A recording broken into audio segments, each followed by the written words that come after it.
question I want to ask you today and for you to ponder on is how long are you going to let the story rob you? Rob you of your authentic expression, of truth, of seeing a piece of your art come to life, of moving into the next dimension of your purpose, your career. How long are you going to let it rob you? Rob you of moving past generational trauma that you've had in your bloodline. The story that says, well, mother endured it, grandmother endured it, great grandmother endured it, me too. I'm just stuck with this. Now I know that generational things that are passed down, ways that are passed down, trauma that's passed down. Yikes, that's some heavy work, right? That's some heavy work. I've been in that work. My beautiful, darling husband is right in that work right now. And I know how freeing it is, and I know how painful it is, and I know how necessary it is. Because I've said this before, the things that we would love to see come to life, whether that be finally speaking your truth and saying something that you've really wanted to say for some time, whether it be to a friend, whether it be to a colleague, whether it be to your boss, whether it be to your partner, but you're like, oh God, I can't. And often we just stay at I can't. We stay at I can't. And there is a wound underneath that. There is a suffering underneath that has taken place typically early on in childhood that, as I said, may have taken place generationally before you. And my invitation with support, right? Get support if you need that support. Get support. Get help from a psychotherapist, a psychologist, from me as a coach, from somebody, right? This work doesn't need to be done alone. And sometimes we do need that support when we start to unravel things, to have our safety nets around us, right? That is important, especially if you don't have people around you that are kind of on this path and on this journey and may not have a fucking clue what the hell you're doing and like, what's generational trauma? I don't even know what you're talking about. That is not a great support system. So should you do this, please get the right support. And because it is necessary work and it is difficult work. Because I know there are so many people that I work with, and I've worked, and even myself included, right? I'm a human too, where we have these desires and we have these yearnings that end up haunting us. Your desire might be, my gosh, I just want to enjoy my life. I want to enjoy my life. I want to love my life, but I don't have the time. I don't think I have the time. That's really where it is. So we say we don't have the time. It's we think we don't have the time. It's I believe I don't have the time. And most often you have created a life based upon the belief and the thinking that you don't have time. And so you then are waiting for this magical time in your life where you will enjoy your life, but you will have been so beautifully and painfully conditioned to not. So when you finally can, you'll find it really hard to enjoy your life. Now that fucking sucks, doesn't it? That doesn't sound worth it. That doesn't sound worth the wait. And so it's that invitation to look at, why aren't I allowing myself to enjoy my life?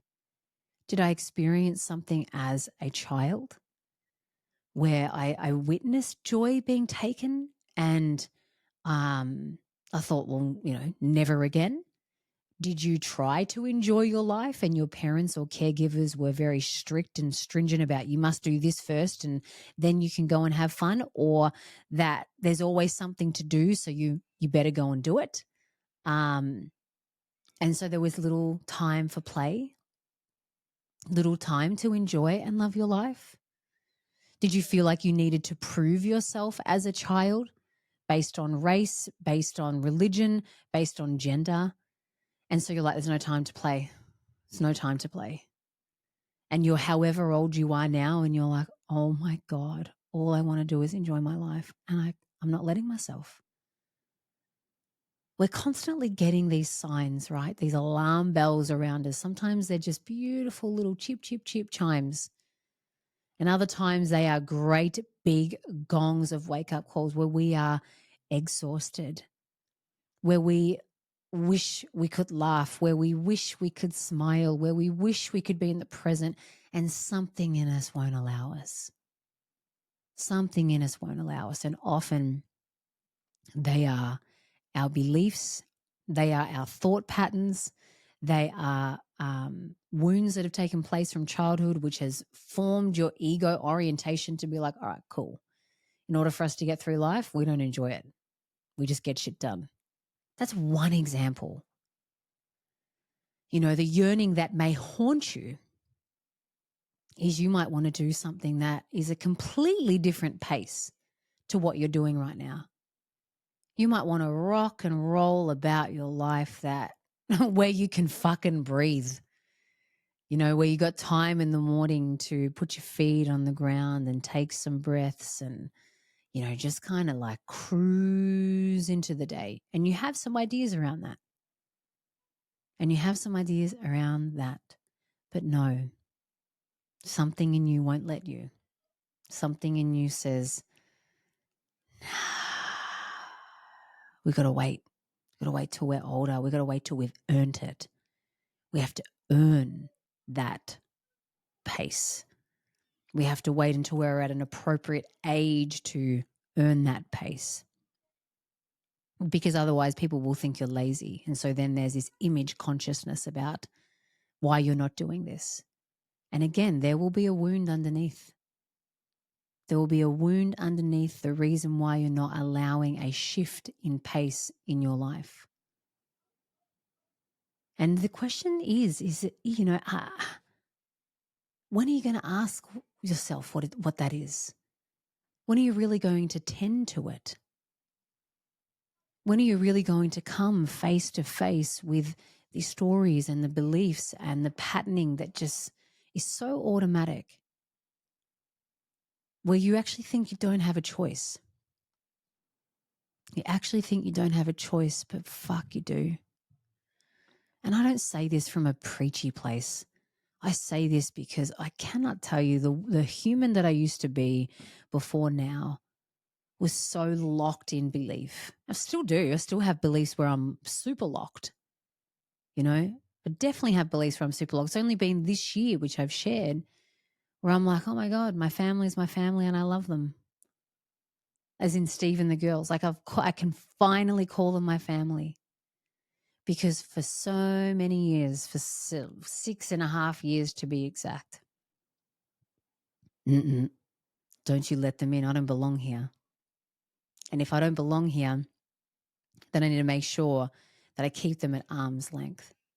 Because what if I did let them in? And then what if they hurt me? So it's easier to keep them further apart and go, yeah, Steve and the girls, Steve's kids, and keep everything separate, right? But my yearning was to just be really cool with my reality and be okay with my reality and be at ease with what's going on. But there's so much entanglement under there that stemmed from, if you let people in, they will hurt you. They will hurt you. When they see you for who you are, they will hurt you. So don't let them see you. Don't let them get that close, Kat. Do you know how fucking exhausting that is? No different to, I am sure it is so exhausting to live at a really fast-paced life. No different to never giving yourself space to enjoy your life. Your yearning might be to really connect with people at a heart level. But there is this something in you that says, oh, nah, we don't trust. Can't trust them. Be the powerful one. Be the in charge one. Be the dominant one. And that dominance and that control and that overbearing and overpowering person, cool, may feel really well and protected and safe. but goes home feeling really empty and will fill that void with often material things, things that make them feel good, things that make them feel powerful, things that will represent power symbols. And yet they yearn so deeply to connect, so deeply to connect. And this is a question, right? Is it worth fucking with my reality? Is it worth fucking with my reality to see what's going on underneath so I can make a shift? And there's the choice. You sure can choose to stay as you are, how things are, keep the yearning going, but not do anything about it, not do anything real about it. Or you can face what's there. And maybe you have before. Maybe you're listening to this going, Kat, I've fucking met my past. I've dealt with the past. We are forever dealing and healing. Forever dealing and healing. Healed is when we are dead. Healed, ED, dead, ED at the end. Dunskies. We're free of our human conditioning. We are pure, beautiful, fantastic, exquisite spirit.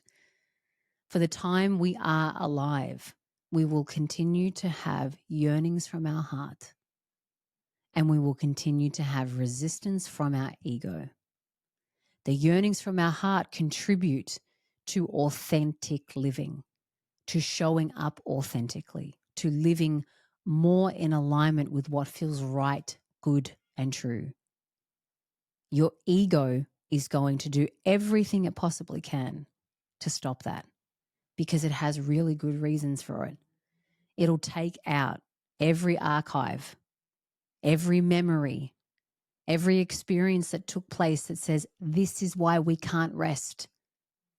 This is why I can't enjoy my life. Remember?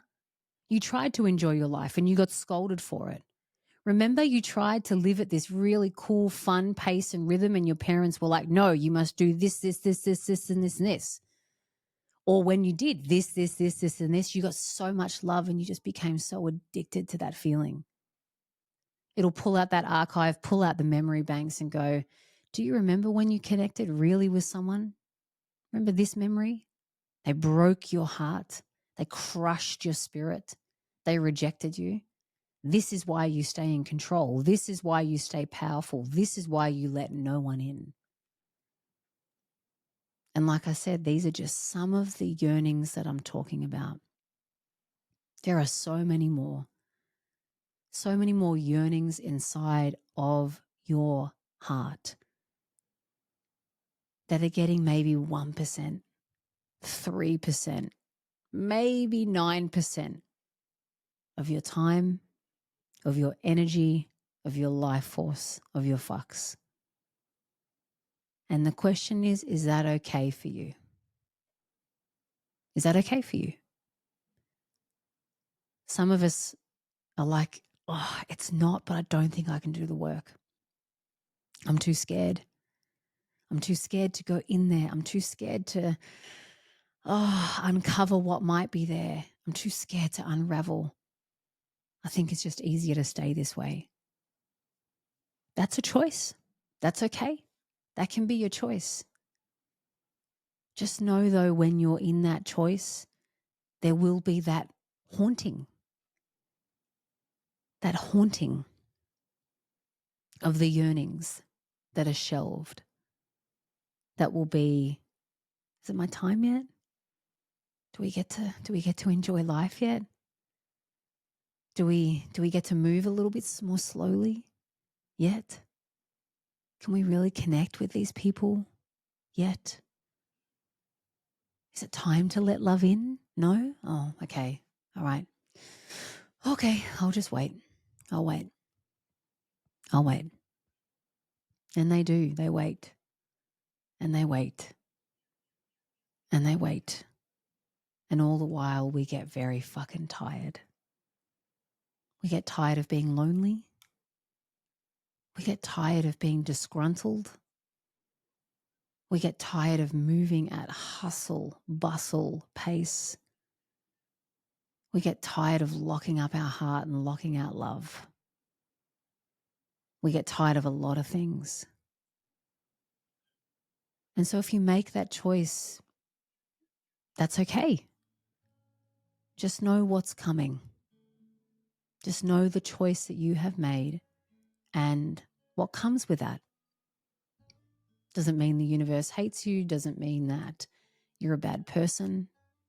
We have this beautiful gift of choice. And conversely, if we choose to live authentically and if we choose to give those yearnings a chance, yeah, you will go through pain. You will go through meeting the ego and meeting its resistance and going through dark nights of the soul, and you'll think, fuck, is this worth it? And then when you reach this time and space where something has shifted, you'll say, fuck yeah, it was. Fuck yeah, it was. And so I'm going to leave that with you today to ponder, to reflect upon, to take into your heart, into your life, if you choose to. Always if you choose to.